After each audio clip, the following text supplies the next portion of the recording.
The cold doesn't arrive all at once. It creeps in like an old spirit, quiet, deliberate, and ancient. First, it touches the tips of the grass outside your longhouse, leaving behind a thin crust of white. Then, it seeps into the edges of the sky, dimming the sunlight, turning gold into steel. The birds fall silent. The ground, once soft and muddy beneath your feet, stiffens into something harder. Unforgiving, waiting. You feel it before you see it. A stillness in the air, a slower rhythm in your own movements. The way your fingers instinctively pull your cloak tighter around your shoulders as you carry the last of the firewood into the house. It is no longer autumn. Winter is near. So, before you get comfortable, take a moment to like the video and subscribe, but only if you genuinely enjoy what I do here. And let me know in the comments, where are you watching from? What time is it there right now? It always warms my heart to see how these stories reach different corners of the world. Now, dim the lights, maybe fluff your pillow, and get comfortable in your bed. Adjust the volume and brightness of your device. Soften your breath, and let's ease into tonight's journey together. In the days before the snow, there is a particular hush that settles across your village. It isn't fear, not exactly, but a kind of knowing, a collective breath held between seasons. No one says it, but everyone moves with the same quiet urgency. The earth is closing its eyes, and so must you. You look to the sky. The clouds drift low, heavy with the weight of something unspoken. Your boots leave shallow impressions in frozen dirt. Each step sounds louder now. Even the animals seem more alert. The goats press closer together. The chickens fluff their feathers and stay near their roosts, hesitant to wander. The last apples have been gathered. The dried fish is hung in rows along the beams of the smokehouse. Carrots and onions are buried in baskets of sand, stacked carefully against the wall. Bread is being baked daily now, dense and dark, meant to last. This is a time of preparation, but not just for the body. It is a time of readiness for the soul. Inside the longhouse, the warmth of the hearth pulls you in like an embrace. Smoke curls lazily toward the small opening in the roof. Faint embers glow from the coals beneath the cooking stones. And the smell, wood smoke, old wool, stewed barley, wraps around you like a memory. You sit for a moment by the fire, listening, breathing. Soon the snow will fall, and your world will shrink to these walls. The fields will disappear beneath a white sheet. The rivers will stiffen. The path to the forest will vanish. But the longhouse, it will endure. Its thick beams, shaped from shipwrecked trees and storm-felled giants, are older than you. Older than your father. Older than any story you know by heart. In winter, this house is not just a home. It is the last line between life and death. There is a rhythm to the cold season. It is slow, repeating, sacred. Each morning begins with the careful stirring of coals and the soft clinking of the iron pot as it's refilled with water. Each night ends with the same prayer whispered beneath shared blankets, a breath offered to gods and ghosts alike. You do not fight winter, you listen to it, you live with it, you learn from it. The elders say the gods designed it this way, that the long dark nights were not a punishment, but a gift, a chance to be still, to remember, to sit close and speak the old words while the world sleeps. And so, as the daylight fades earlier each evening, as the wind begins to cry through the branches of the pine trees outside, your people begin to turn inward, not just into the longhouse, but into themselves. This is when the stories begin. Not just any stories, but the deep ones, the ones carved into bone and carried in blood. Tales of Odin wandering the 9 realms in the shape of a tired old man, testing the hearts of strangers. Stories of Thor battling frost giants in a storm so fierce that thunder still remembers it.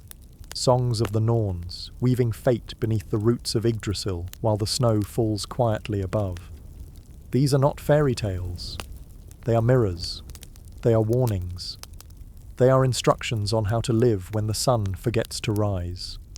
You remember sitting by the fire as a child, your legs tucked under a fur, your eyes wide as your grandmother spoke of Skadi, the goddess of winter, of ice, of mountains and wolves, she who married a god but kept her homeland of snow, she who laughed with the wind and taught mortals how to survive the cold. You didn't understand the meaning then.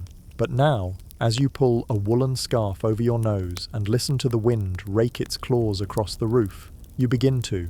Outside, the first snowflakes fall, software almost hesitant, like scouts testing the ground. You step to the threshold of the longhouse, your breath visible in the air. The flakes land on your cloak, tiny, perfect, and gone in a blink. You hold out your hand. One lands on your knuckle, melts instantly, and vanishes. It begins. Not a blizzard, not a storm, just the beginning of winter's breath. You stay there a moment longer, watching the world turn white, listening to the distant bleat of a goat, the muffled laugh of someone 2 houses down, the steady pulse of your own heart in your ears. Then you close the door, and the fire greets you like an old friend. Tomorrow, the snow will deepen, paths will vanish, boots will become heavier. The walls of the longhouse will hold the echo of everything, every cough, every song, every whispered secret in the night. But tonight is quiet. A cup of warm goat's milk in your hands, a child's snore in the corner, the gentle flicker of firelight dancing on the wooden beams, and the certainty that you are exactly where you are meant to be. This is not the end of the year. It is the beginning of stillness, a sacred season, a season for memory, a season for story. And as you pull your cloak closer and settle by the fire, your mind drifts not forward but inward. You are not waiting for spring. You are listening for winter's voice. It speaks in the creak of wood and the hush of snow. And if you are still enough, if you are warm enough, you just might understand what it's saying. You push the heavy wooden door shut behind you. It groans slightly on its hinges, then settles. Outside, the wind scours the world clean, sweeping snow in curling waves across the hard earth. But here, within these thick walls of timber and packed clay, the storm becomes something distant, a muffled hum, a reminder that you are inside and you are safe. Your eyes adjust to the flickering amber light. Shadows dance along the curved ceiling beams, thrown by the flames of the hearth at the center of the longhouse. The air smells of many things: wood smoke, damp wool, steaming broth, and the faint sweetness of dried herbs strung up overhead. This is not just a house.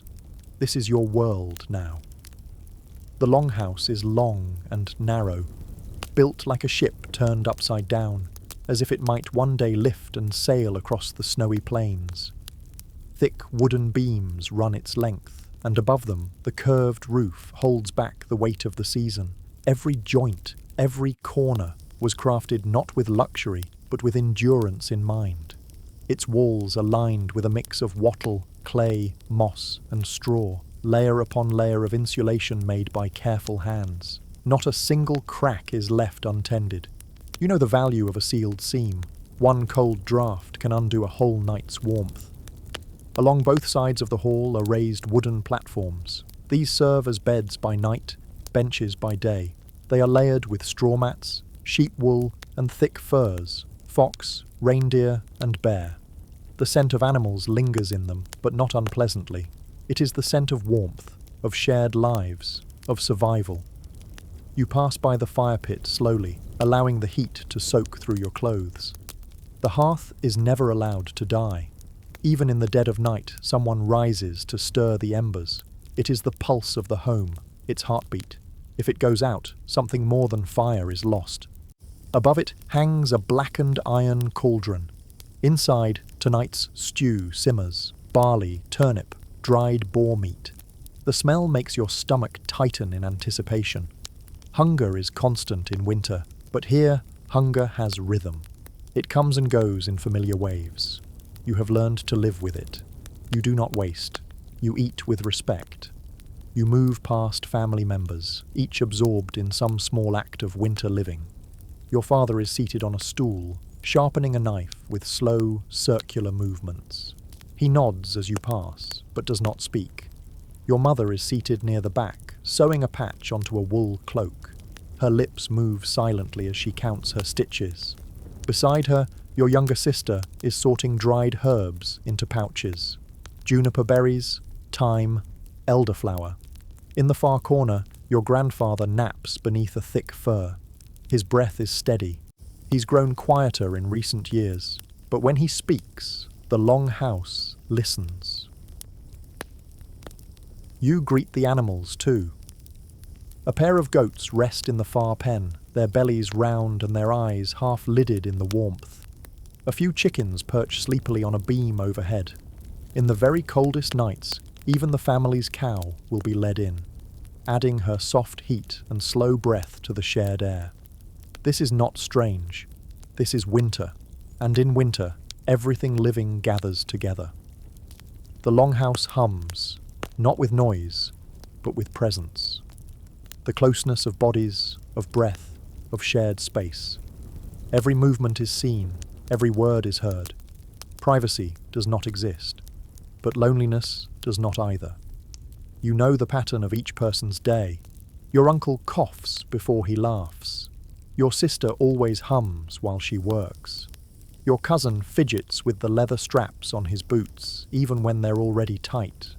These are not just habits, they are threads in the larger weaving of your days. Each moment is stitched into the next. A spoon passed, a blanket shared, a smile exchanged without words. Near the hearth, there are objects of quiet beauty. A carved wooden cup, its handle worn smooth by generations of fingers. A bone comb, polished to a soft shine. A bowl filled with beads, amber, shell, glass from some distant shore. None of these things are new, but all of them are loved. They carry stories. They have passed from hand to hand, like warmth itself. You pick up a piece of driftwood shaped like a dragon, once part of a ship. It sits near the fire now, dry and worn. You trace its curves absent-mindedly. Once it roared across the sea. Now it keeps watch over this little fire. Time, you think, does not always take things away. Sometimes it changes them. Sometimes it settles them where they are most needed. The hours pass slowly in winter. The outside world has gone silent, save for the storm's whisper through the trees. But inside, life is soft and full. You eat, you mend, you speak, you rest. When the stew is ladled into bowls, you sit with your family on the benches, legs wrapped in furs.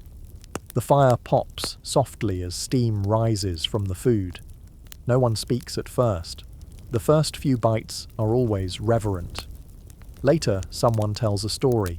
It doesn't matter who begins. It only matters that the words come, slow and warm. A tale of the great wolf Fenrir and the binding chains. A riddle told by Odin in disguise. A memory of last winter when the goat escaped into the snow and returned with a raven riding its back. The room is filled with smiles, quiet laughter, and eyes reflecting the firelight. This is what the longhouse is meant for. Not just shelter, not just warmth, but closeness, community, continuity. It is here in these walls that you learn who you are, not by isolation, but by proximity. You are not separate from those around you. You are shaped by them, and they by you. In summer, you may wander, but in winter, you return. Again and again, to the fire, to each other. You settle on the bench beside your sister and pull the fur over your legs. The stew fills you with comfort. The voices around you fade into soft conversation. Someone begins to hum again. And for a long moment, you do nothing. You simply exist in the glow of the fire, the hush of snow beyond the walls, and the warmth of lives lived together in a single sacred space. Outside, the night grows colder, but inside, the fire holds steady. The longhouse sleeps with one eye open, its hearth still glowing, its people still breathing. This is home. This is winter. And in the north, they are the same thing. The days are short now, mere flickers of grey light between long stretches of darkness. Outside the longhouse, winter deepens its grip on the land. The snow no longer drifts softly. It settles, heavy and still, blanketing the earth in silence. The trees creak under its weight. The paths have disappeared. The world beyond the door has become distant and unknowable. But inside, there is life. Not loud or busy, but warm, constant, and near. You wake in the morning not to a bell or bird call, but to breath, the slow, sleeping rhythm of others all around you. Your younger brother is curled like a puppy beneath a fur pelt, his foot pressing gently against your leg. Your mother shifts beside the hearth, already stirring the fire to life. Sparks rise, and with them the soft sound of waking murmurs. Someone yawns, someone else coughs. It is not glamorous, it is not dramatic, but it is together. The longhouse, for all its simplicity, holds an entire world of people. Each one has their place, their quirks, their stories. Your father rises next. He groans softly as he stands, his back stiff from years spent hunched over axes and ploughs. He moves quietly through the space, nodding to your mother, ruffling your hair without needing to speak. He is a man of few words, but each action is a gesture of care. He fills water, he adjusts a loose beam above the fire. He adds another log, all without being asked. You've learned that love, here, often hides in work.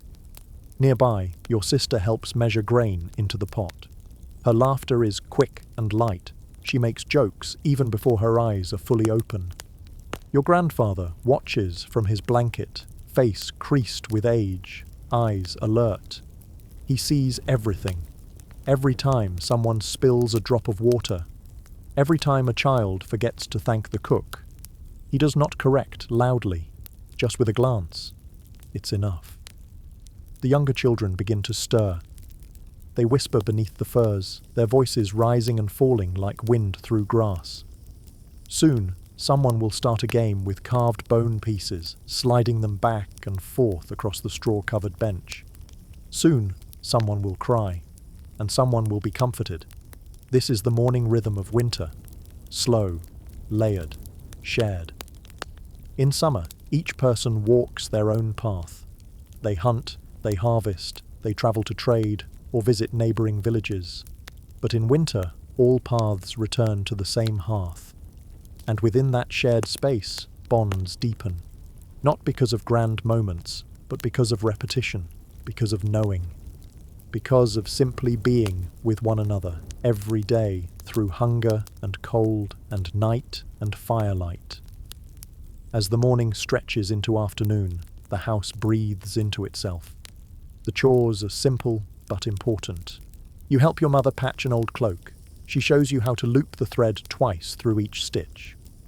It's not for beauty, she says. It's for strength. Across the room, your father and uncle sit carving wooden pegs for repairs. One of them hums. The other taps his rhythm with the point of a blade. They don't talk much, but you know this is how they bond.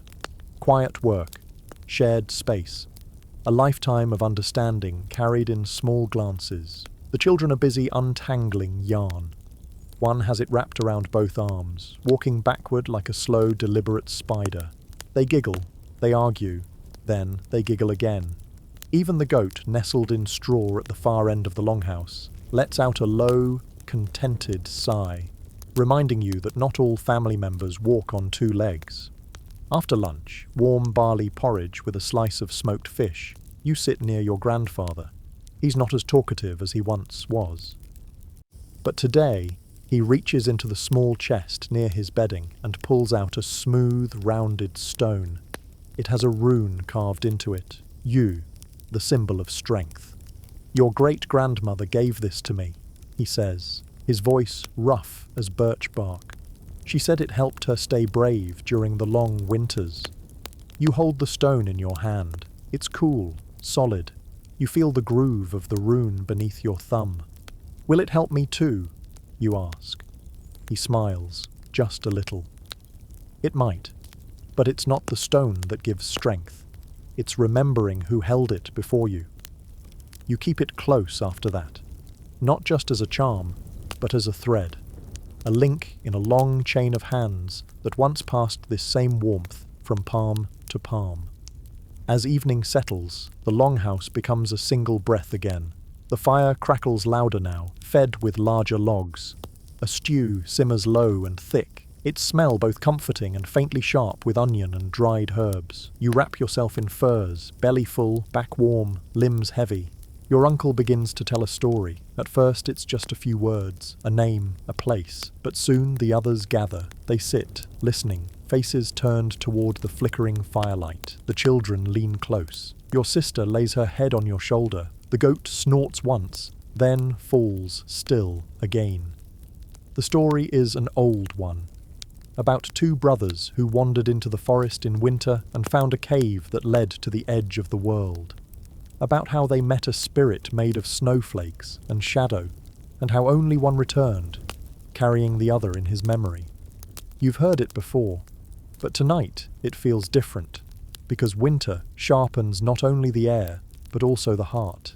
It slows time just enough that you begin to see each other more clearly, your father's hand resting gently on your mother's knee, your brother's eyes fluttering shut mid-listen, head bobbing with sleep, your grandfather's long, thin fingers still holding the edge of that rune stone.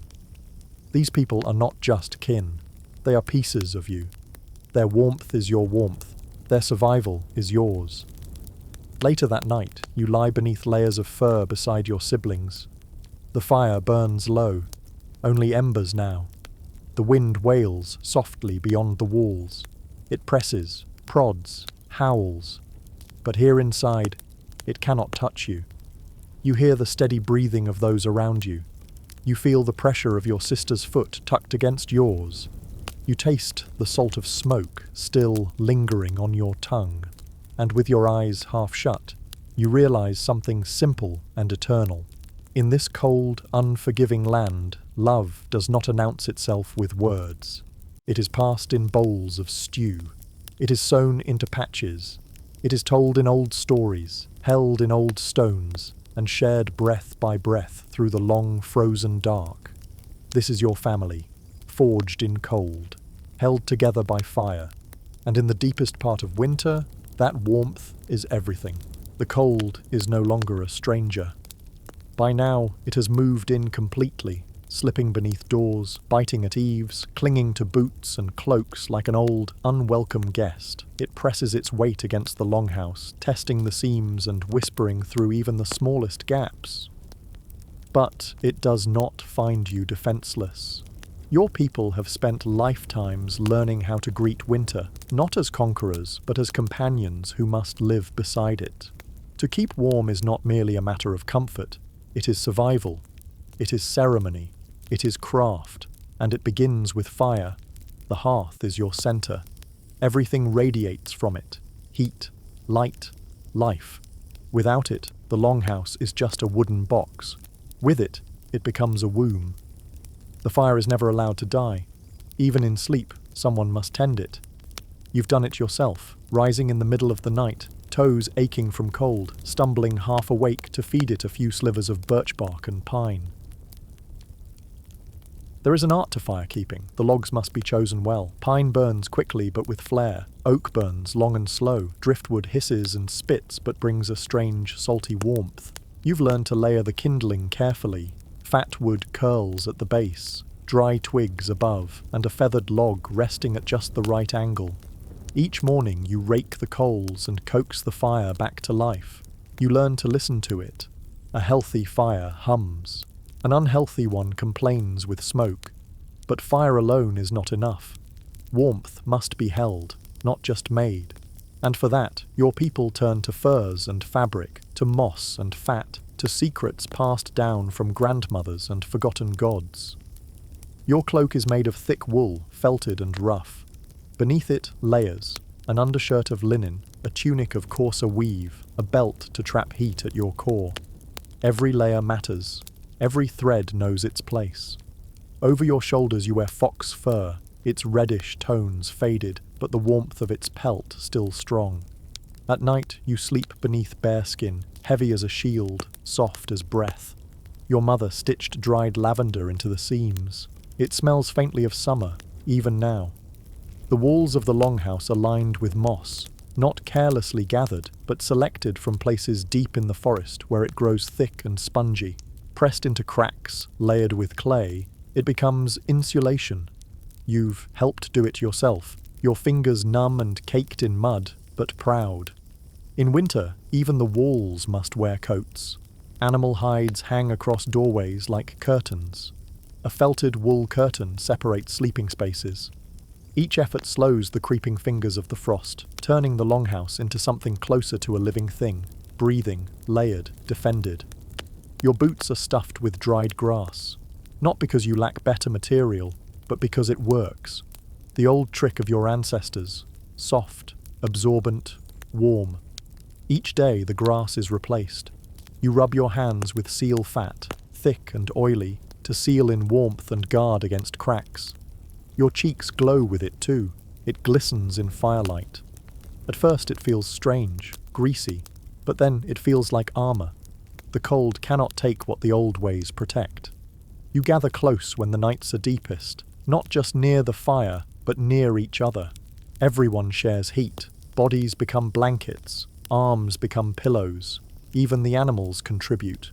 You once slept with a goat curled at your back, and though she smelled, you thanked her quietly with a scratch behind the ears the next morning. Shared warmth is a kind of unspoken agreement, a pact that says, I will not let you freeze if I can help it. There are tricks too, old ones. You place hot stones near the fire, then wrap them in cloth and place them beneath the bedding before sleep. The heat lasts hours. Your uncle keeps a pouch of embers inside a clay pot, sealed, portable, always ready. He calls it his midnight sun. Your grandmother rubs warm ale over your wrists before bed. The heat goes where the blood flows, she says. Warm the blood, and the bones will follow. Even your songs have warmth in them, not just of feeling, but of breath. Soft lullabies hummed through pursed lips, filling the air with vibration and memory. A voice can heat a cold heart. A song can heat a cold night. And sometimes warmth comes from belief. You remember one night, when the snow piled up so high against the door that it could no longer open, your sister lit a small candle beside her bed, not for light, but for comfort. She said it kept the spirits at bay. Your grandfather nodded. The cold tries to find a way in, he said, not just into our homes, into our hearts, but a light, even a small one, can remind the old things that we're not alone. You didn't ask what he meant. You just remembered it. And now, when the wind moans outside and the rafters creak under the weight of snow, you sometimes light a candle too. Not because it changes the temperature, but because it changes you. Warmth is not just physical in winter. It is emotional. It is communal. It is sacred. It is a hand on your back while you sleep. It is a smile shared over a bowl of steaming broth. It is the fire that never dies, even in your dreams. You once asked your mother why she kept the fire going, even when there was no one awake to enjoy it. She looked at you and said, "So the house remembers we are still alive." And so you keep it going. Every spark, every thread, every fur, every breath. You protect the warmth the same way your ancestors did, by tending it, feeding it, honoring it. Because in this land of frost and silence, to be warm is not simply to be comfortable. It is to survive. It is to connect. It is to live well, even in the darkest night. Tonight, as you prepare for bed, you pull the fur up to your chin and curl into the shape of yourself. You feel the fire's breath on your cheeks, the shared body heat of family all around you, and the heavy stillness of a winter night pressing against the walls. You are not afraid. You are not cold. You are warm, because you have learned what the old ones knew. That warmth, when shared, multiplies, and that in the north, even fire has a memory. Night has fallen like a heavy fur cloak draped across the sky. The wind hisses against the longhouse walls, swirling snow across the rooftops, clawing at the thatch with icy fingers. Inside, though, the fire glows, steady, soft, golden orange, like the heart of a sleeping sun. You sit near it, cross-legged on a fur, the heat gently warming your face and knees. The flames crackle, shifting shadows across the wooden beams like old spirits stretching in the light. It is time for stories, not out of boredom or for entertainment, but because in winter, stories are more than words. They are warmth, they are memory, they are power. The old ones always begin the same way, not with once upon a time, but with a breath, a long, slow inhale, and then words that seem older than the voice that speaks them. Before fire, before man, before even the sky, there was only ice and darkness and a great empty silence. Everyone leans a little closer. The children lie in a row, eyes wide beneath their woolen hoods. Your sister has her hands folded on her lap, face lit gently by the firelight. Your grandfather speaks tonight, his voice rough, rhythmic, like water dripping from a stone. He doesn't just tell the tale, he becomes it. In the beginning, he says, there was a vast chasm, Ginnunga Gap. On one side, fire. On the other, ice.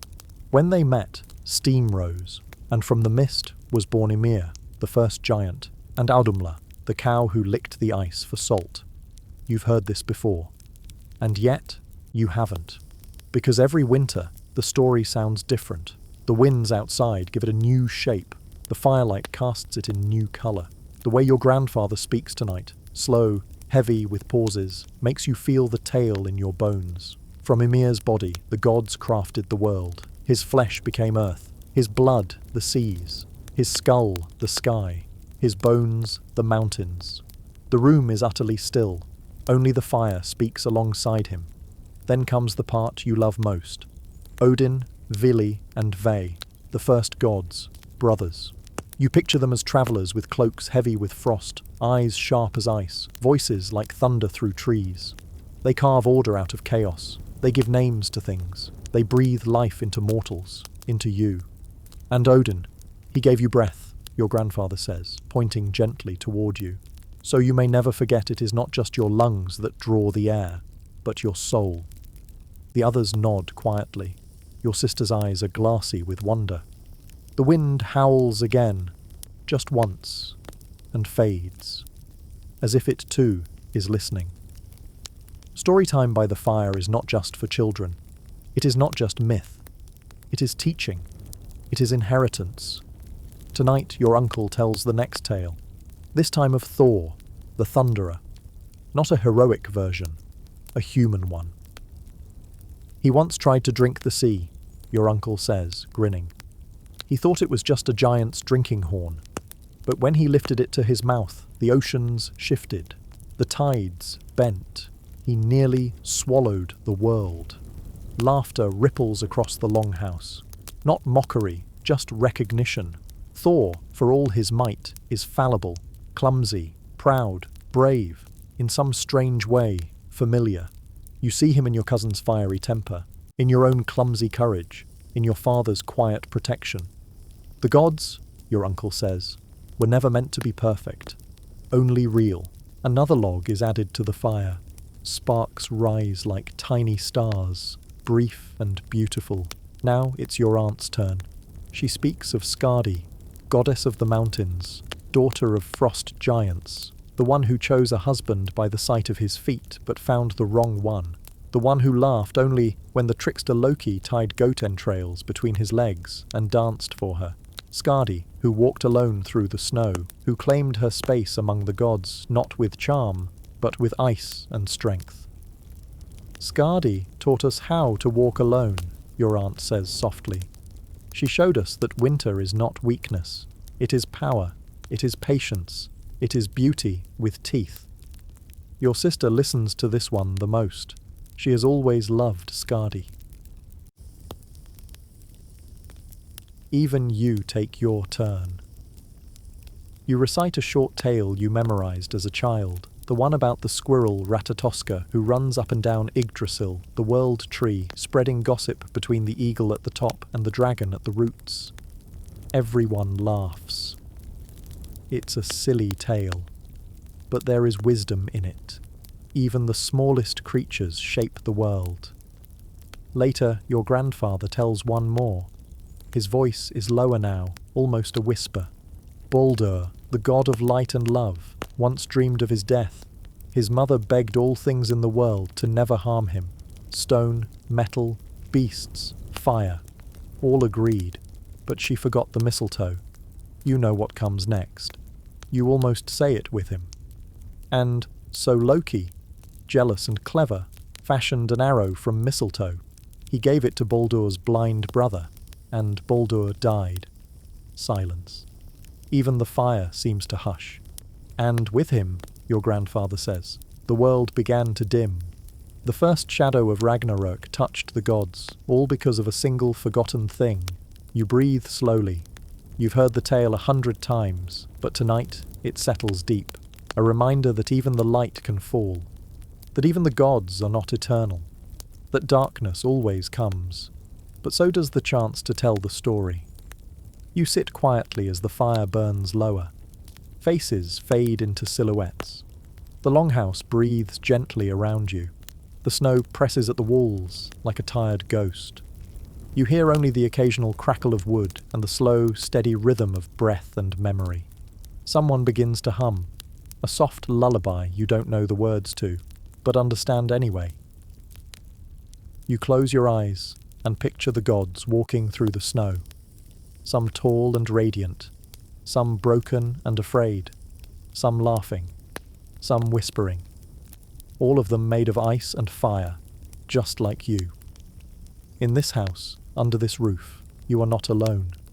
You are wrapped in story, cradled in myth, protected by names older than language. And tomorrow, the tales will be told again. Not because they change, but because you do. You wake in the dark, not because someone stirs beside you, not because the fire has gone cold, but because something outside is still, too still. You lift your head from the fur, ears open to the hush. The fire behind you breathes softly, its light dim and red like a sleeping eye. The room is quiet, your family bundled and warm, resting in peace. But outside the longhouse walls, something ancient walks. You don't hear it. You feel it. A presence in the snow, a weight in the night. The kind of silence that leans in too close. In the north, winter is not just a season. It is a door. A time when the walls between this world and others grow thin. When the snow carries footprints that vanish mid-path. And dreams bleed into waking hours. Your ancestors knew this, and so do you. During daylight, the village still smiles. People sweep snow from roofs. Children chase each other around the longhouse. Wood is chopped. Meals are cooked. Everything feels real. But once the sun dips behind the trees and the sky turns from pale silver to blue-black, the rules shift. Voices lower. Candles are lit sooner. Doors are checked twice. And certain things are never spoken aloud after dusk. Your grandfather once said, "Winter makes the earth remember its dead." You didn't understand him then. But now, lying here in the dark, you begin to. You've heard the stories all your life. Of Draga, the undead, the restless, the greedy spirits who cling to what they once owned. They rise from barrows in winter, it's said, because the cold slows everything else down, makes it easier for them to move unnoticed. You don't fear them, exactly. But you leave a bowl of porridge outside each Yule, just in case. Just in case something hungry is watching. Just in case it once had a name. Just in case it remembers your family and the warmth it lost. Then there are the Landvettir, the land spirits, not evil, not cruel, but powerful. They live in the hills, in the forests, beneath the stones. You do not build without asking them. You do not spit on the earth in winter. You do not speak their names unless you mean to honor them. In spring and summer, you might forget. But not now. Not when the woods are quiet and the wind whistles like it carries messages not meant for human ears. Sometimes, the dreams come. Strange, vivid, and heavy with meaning. You've dreamt of ravens circling above your longhouse, of wolves walking upright through the snow, of women with long white hair whispering riddles into your ear. You wake gasping, heart pounding, unsure if you've seen a vision or simply the imagination of a restless mind. Your mother tells you not to fear them. Dreams in winter, she says, are not accidents. They are visitors. Listen closely. Some come from the gods, some from your blood. She wraps her arms around you gently when you speak of them. She does not laugh. In this season, nothing is dismissed. Not the dreams, not the knocks on the door with no one there, not the feeling that something just passed by the window. Even the animals seem to know. The goats grow restless on certain nights. The chickens refuse to roost. Once, the dog stood at the threshold and growled at the darkness, ears flat, tail low. Your uncle rose, walked to the door, and whispered an apology. He scattered a few herbs outside, closed the door again. He didn't explain. He didn't need to. You have your own rituals, a pouch of salt beneath your blanket, a charm of iron near your bedpost, a rune carved in the ash by the fire pit. For protection, pointed upward like an open hand, warding off the unseen.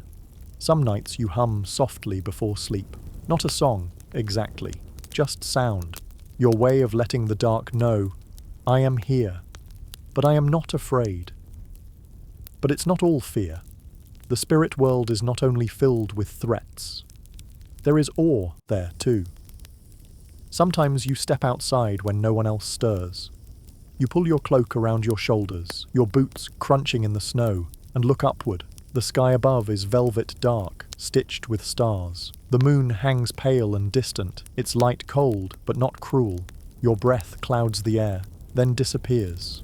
And in that stillness, you feel it, the land breathing, the snow listening, the night holding stories not yet told. Some believe the ancestors walk these paths in winter, that they return to check on the living, to sit by the fire in silence, to brush your cheek while you sleep. Not ghosts, not hauntings, just memories come home. You find that idea comforting, that somewhere, in the dark beyond the walls, your great-grandmother watches the smoke rise, that the old warrior whose axe you now own rests under a tree, listening to the stories being told about him, that nothing is ever truly lost, only quiet, only waiting. Your village follows small customs to keep the balance. A sliver of bread is always left uneaten. A candle burns near the window when a child is sick. Ashes from the hearth are sprinkled at the threshold every few days, to remind whatever walks outside that this home is protected, blessed, watched over. And during Yule, a chair is left empty by the fire, not for decoration, but for whoever comes back for a visit, unseen. In the north, they do not fear the dark. They respect it. They know that the silence of snow hides more than footprints, that the longest nights are filled not with nothing, but with everything. The fire doesn't just warm your skin, it guards your spirit. It lights a small circle in the dark where life continues. Beyond that circle? Mystery, myth, memory. You return to bed now, pulling the fur up to your chin, the fire crackling gently behind you. Your eyes flutter closed.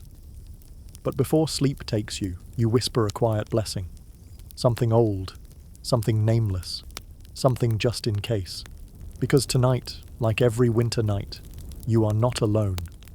And whatever walks beyond the edge of firelight knows that you remember. The scent comes before the sound. You smell it before you hear the bubbling of the pot, before the wooden ladle scrapes the side of the cauldron. Even before your mother lifts the lid, it's already there, soft, earthy, rich with barley, onion, dried herbs, and the promise of warmth. In the dead of winter, food is more than food. It's memory, it's comfort, it's hope, made edible. This evening's meal is simple, like most nights in the longhouse during the coldest months. A thick stew, barley boiled until it breaks down into softness, laced with dried boar meat from the autumn hunt, a few root vegetables still surviving in the cool storage pit. You sit on the bench closest to the hearth, holding the bowl between your hands, letting its heat seep into your fingers. Around you, Others settle in, each with their own portion. No one speaks much at first. The first few bites are always quiet, reverent, as if, in this silence, you're honoring something older than hunger. The land that gave it, the hands that preserved it, the fire that cooked it. Eating in winter is not like eating in summer. There are no fresh berries, no herbs clipped straight from the field, no roasted game sizzling over a spit with grease dripping into the fire. Those days belong to the sun. Now, food is what survives. What was dried, salted, smoked, buried, and stored. What was prepared with the knowledge that it might be months before you see a green sprout again. And yet, there is richness here, not in quantity, but in care. Every ingredient has been chosen with intention. Every step in preparation has been measured and passed down, not from cookbooks, but from memory, voice, and watchful eyes. You learned how to dry mushrooms from your aunt, how to hang fish so the smoke would carry into its bones, how to store onions in braided ropes, the ends dipped in wax, how to make butter stretch longer by whipping it with goat milk and salt. These tricks are not written, they are lived. There are days when hunger hums louder than you'd like, when the stew is thinner, when the bread is harder, when the piece of dried meat you gnaw feels more memory than nourishment. But no one complains, not seriously, because the cold teaches gratitude in quiet, consistent lessons. Every bowl filled is a small victory. Every bite swallowed is a blessing. Even the smallest meal, eaten together near the fire, feels like a feast if your bones are cold enough. Still, there are real feasts, even in winter, especially in winter. Because when the dark presses too long, your people answer it with light, with music, with food made not just to nourish the body, but to lift the soul. Yule is the brightest of them all. 12 nights of firelight, of storytelling, of ritual and remembrance, each one marking the rebirth of the sun, the slow turning back toward warmth. You celebrate not because you have extra, but because celebrating is what pulls you through. During Yule, the best stores are brought out. The honey mead, sweet and sharp, aged in clay jugs and saved for this moment. The dried apples, softened in warm water and stirred with spice. The blood sausage, thick with oats and fat, dark and filling. Flatbreads cooked on stone slabs, warm and soft beneath your fingers. A preserved leg of lamb, cut carefully, sparingly, but savoured deeply. The fire burns longer. The songs go later. Even the goats seem to know it's a special time, bleating more softly as if not to interrupt. You remember one Yule when a traveller shared dried figs, brought from far to the south across the sea. You had never tasted anything like them, sweet and soft like sunlight, preserved in skin. You've thought of them every year since, not because of their taste, but because they reminded you the world was bigger than the snow outside your door. Not every winter has enough. There are years when the stores run low, when the grain spoils in damp baskets, when a storm collapses the drying rack, when a sickness claims the man who knew how to catch fish through ice. In those winters, the hunger walks with you. It lays beside you. It sharpens your senses, your patience, your choices. You eat smaller portions. You skip a meal so a child can eat. You boil bones twice. You stretch turnip skins into stew. And yet, somehow, still, you endure. Because endurance is the oldest recipe.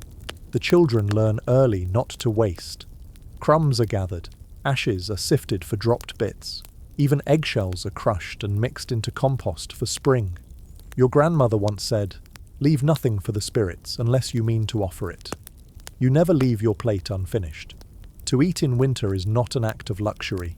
It is an agreement with the land, with your kin, with the past. To honour what was taken, to appreciate what was spared. Tonight, after the stew, someone passes a bowl of smoked goat cheese. It's sharp, crumbly, and rare this late in the season. You take only a small pinch, pressing it into your bread. The flavour blossoms in your mouth, earthy, salty, warm. Your sister smiles. Your cousin hums. Your mother wipes her hands and leans back, satisfied. This is a quiet kind of joy. Not loud, not showy, just shared. Afterwards, someone brings out a bit of honeyed ale, diluted with warm water. It's passed from hand to hand, each person sipping once, maybe twice. You raise the cup to your lips and close your eyes.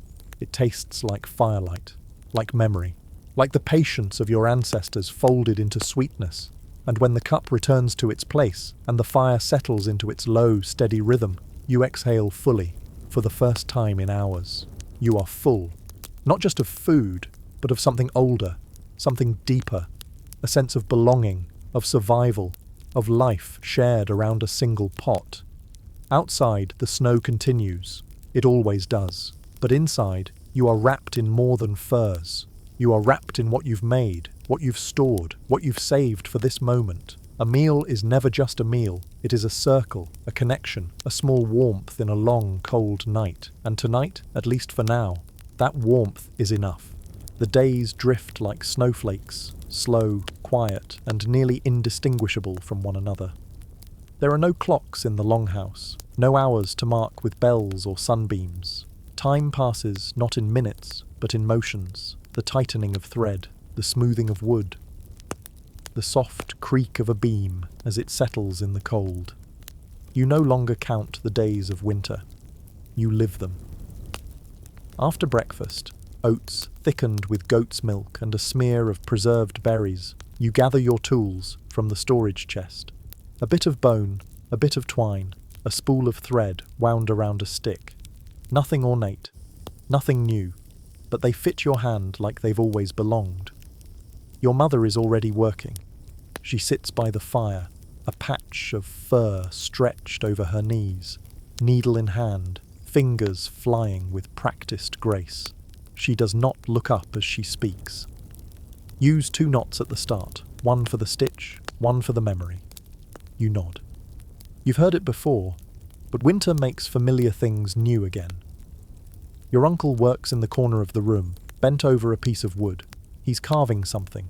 A ladle, maybe. Or part of a sled. You're not sure.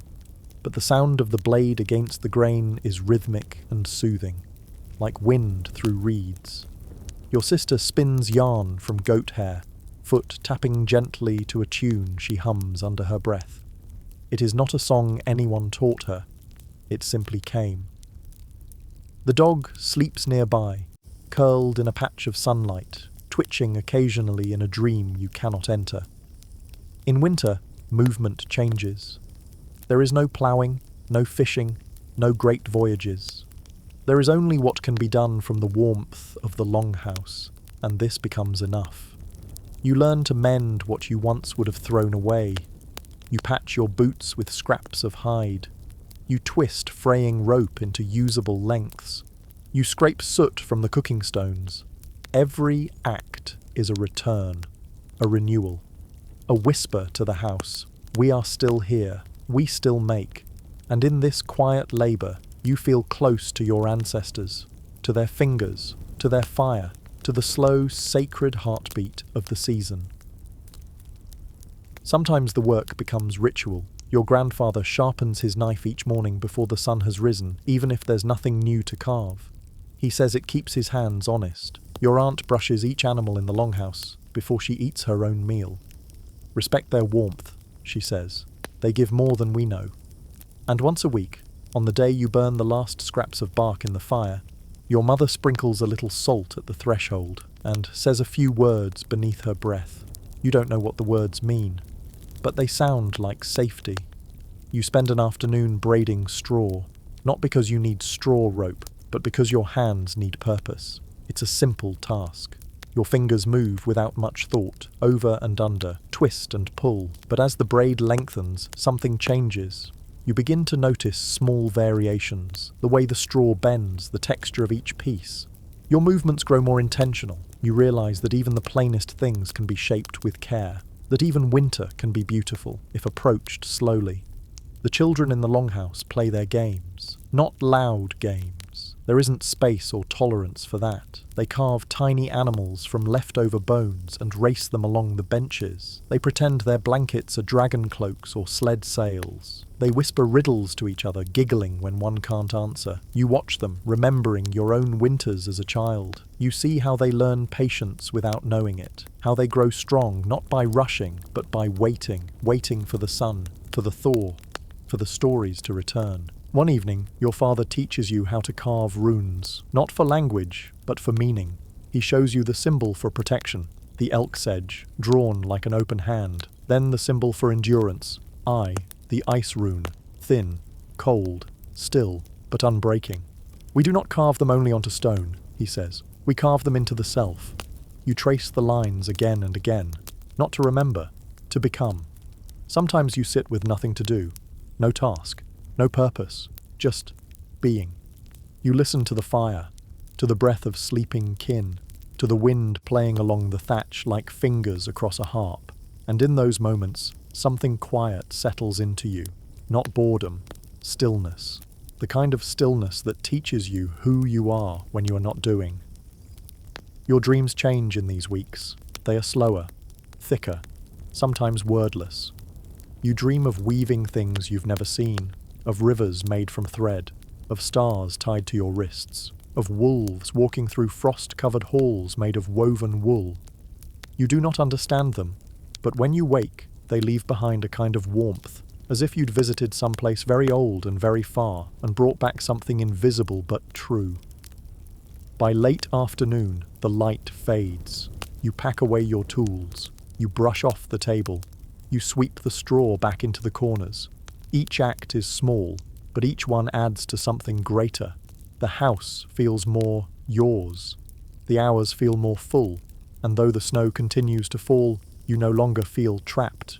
You feel held by rhythm, by routine, by hands that came before yours, doing the same things in the same space, with the same quiet faith. And as you curl beneath the fur once again, listening to the house settle into sleep, you whisper a small word of thanks. Not for wealth, not for excitement, but for time, for the slow days, for the careful hands, for the rituals that stitch each hour to the next like thread through wool. This winter does not move quickly, but it moves deeply.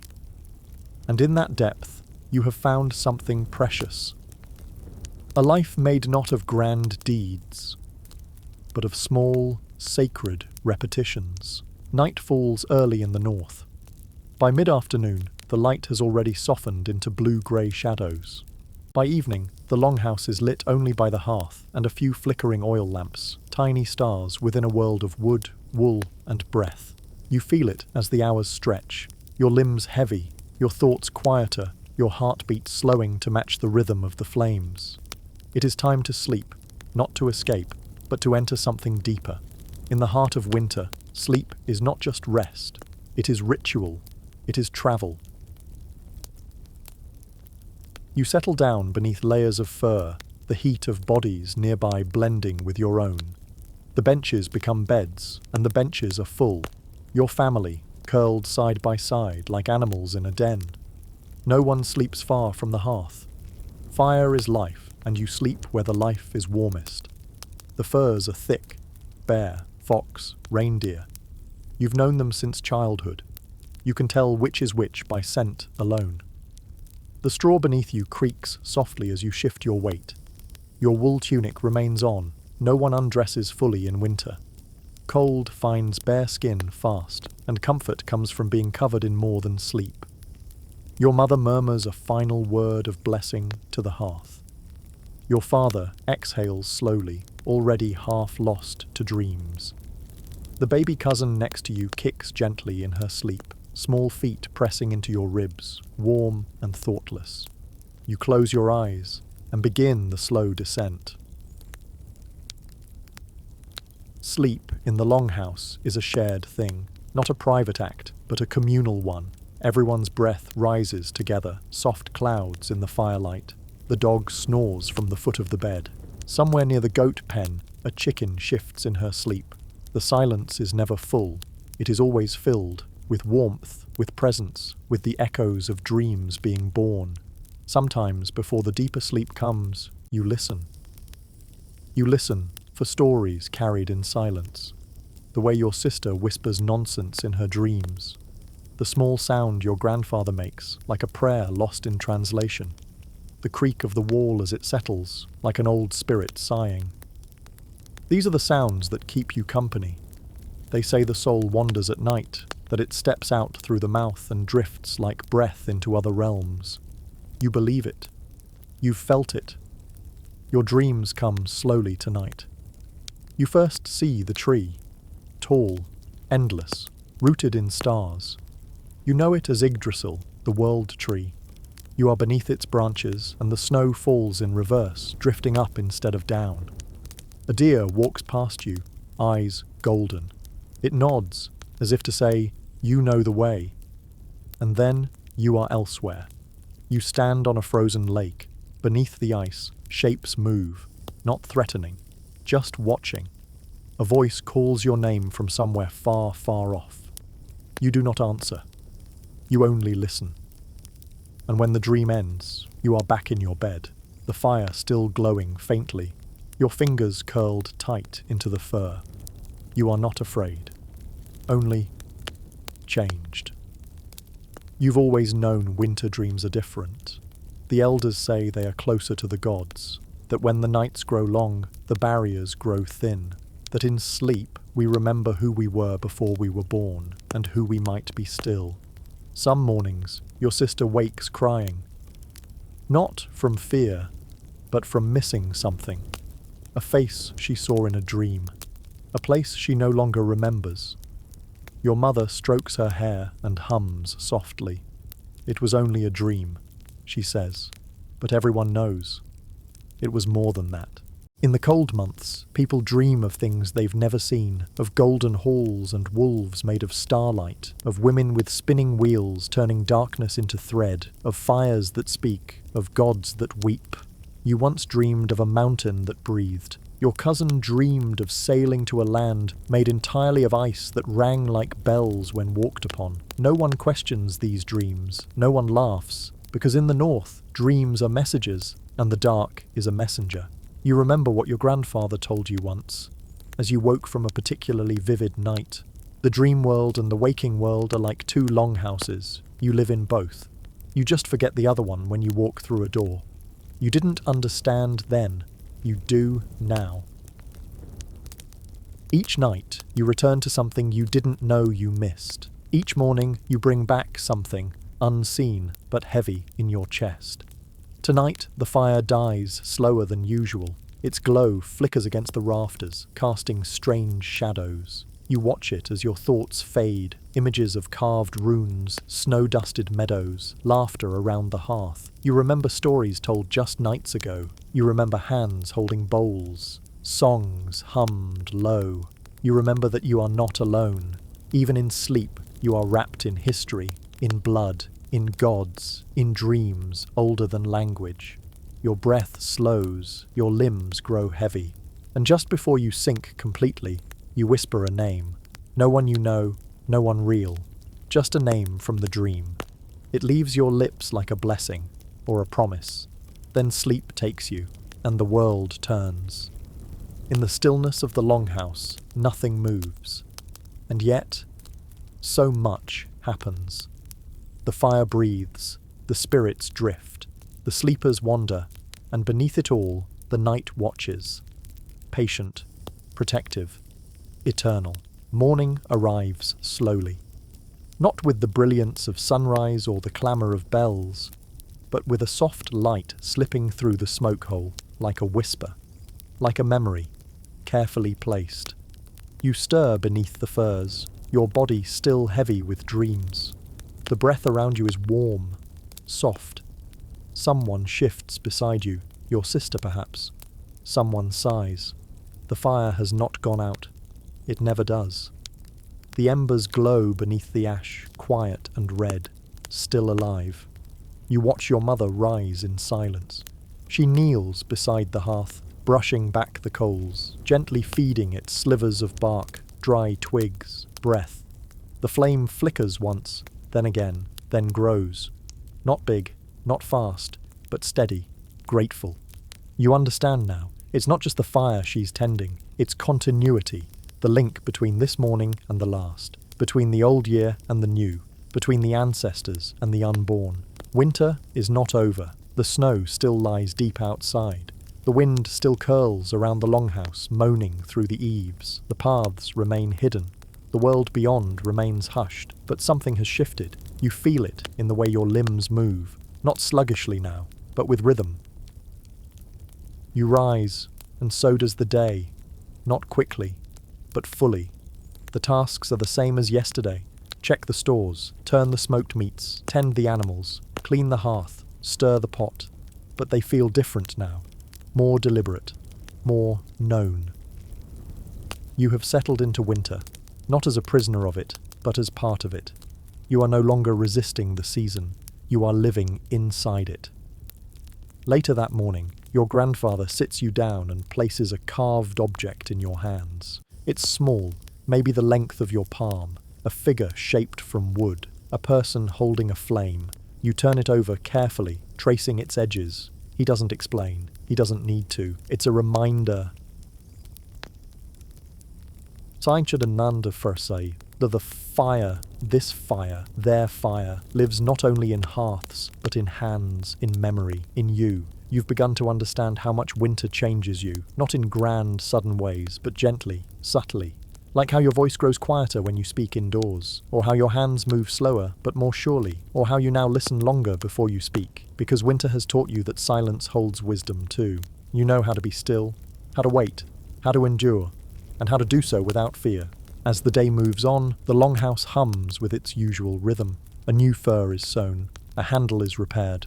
Children laugh softly over a game drawn in ash on the floor. The stew pot bubbles again, and above it all, the smoke rises, not as a cry, but as a signal, a flag.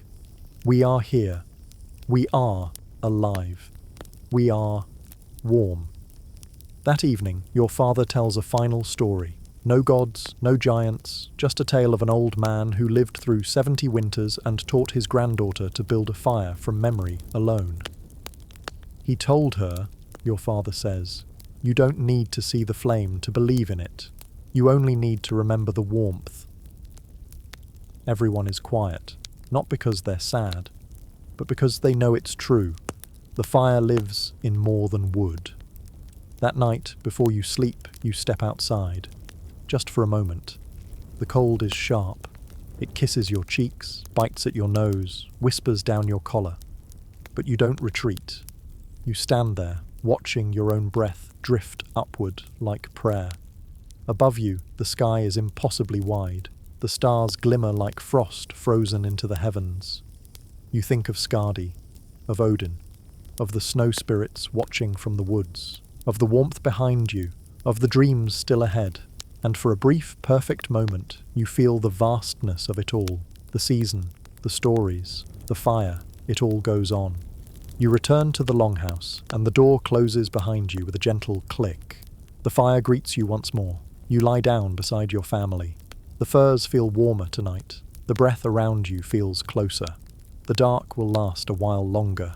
But you are not afraid of the dark, because you carry something now. Something learned in silence and shared over time. The knowledge that the cold does not break you, it shapes you, and that within the darkest months something glows that never goes out. The fire never truly dies. Not when you tend it. Not when you remember it. Not when you pass it forward. And as your eyes close, you sleep in peace. Not because the cold is gone, but because you have learned to live beside it. Warm, together, enduring, always.